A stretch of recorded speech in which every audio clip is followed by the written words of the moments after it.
Hello friends, welcome back to Chitra science. अब हमारा आज का टॉपिक है सोडियम पोटेशियम पंप। इसे हम सोडियम पोटेशियम पंप को Na+K+ एटीपेज भी कहते हैं। ये क्या है? हमारा एक ट्रांस मेम्ब्रेन प्रोटीन है और जिसे फर्स्ट ऑफ ऑल 1957 में जेम्स स्कोव ने आइसोलेट किया था। इस एंजाइम को हम सोडियम पोटेशियम पंप भी कहते हैं, सोडियम पोटेशियम एटीपेज भी कहते हैं। बिकॉज इट पंप, आप सोडियम पोटेशियम पंप क्यों कहते हैं? Because it pumps 3 sodium ions out and 2K+ into the cell. 3 sodium ion को तो ये आपका जो है सेल से बाहर ट्रांसपोर्ट करता है। ये आपकी क्या है? मेम्ब्रेन। ये आपका मेम्ब्रेन है, ये आपका सेल का अंदर का हिस्सा है, सिस्टोल वाला हिस्सा है। तो क्या करता है ये 3 सोडियम आयन को तो क्या करता है? बाहर पंप करता है और 2 पोटेशियम आयन को अंदर पंप करता है with the hydrolysis of the intracellular ATP.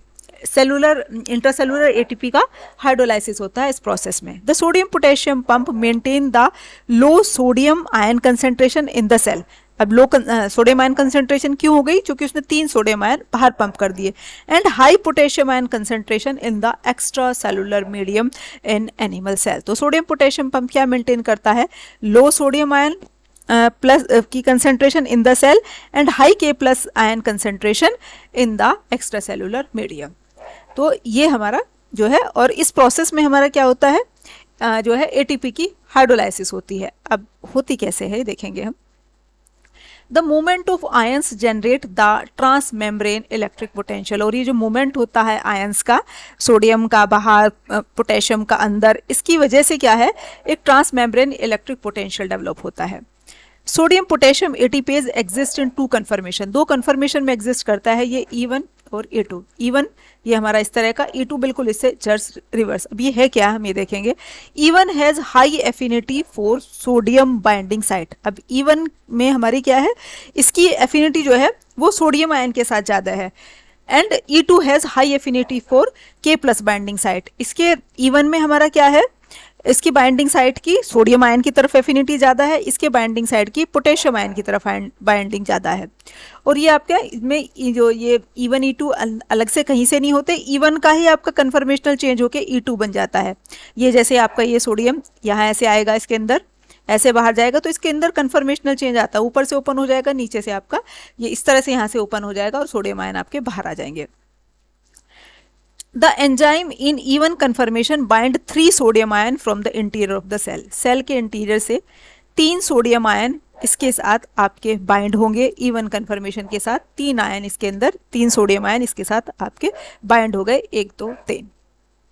अब क्या होगा हमारा? E13Na+, ये हमारा कॉम्प्लेक्स बन गया E13Na+। Then binds ATP which is hydrolyzed and phosphate group is transferred to aspartic acid residue of transport protein। E1 conformation में हमारे 3 सोडियम आयन आपके इसके साथ कंबाइन हो गए, तो ये कॉम्प्लेक्स बन गया आपका Na3 Na हो गए, तो Na3E1 का।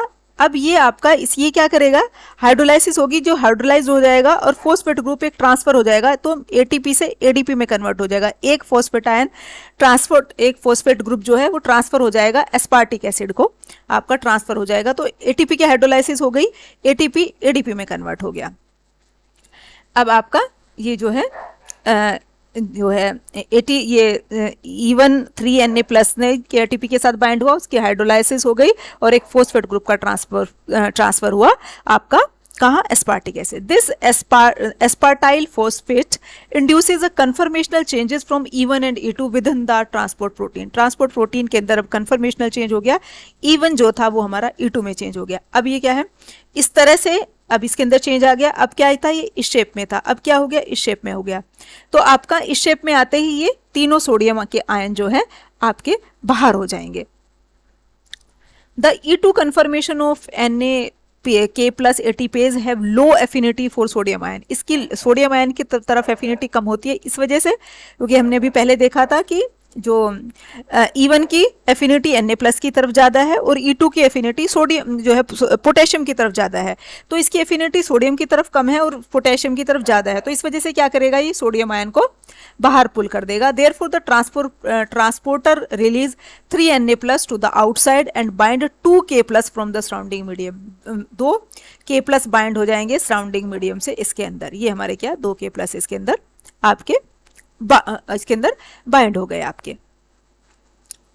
The phosphate group is hydrolyse in enzyme return back to E one conformation. अब क्या हो जाएगा, फॉस्फेट ग्रुप की हाइड्रोलाइसिस हो जाएगी और एंजाइम वापस से क्या है, इवन स्टेट में हो जाएगा।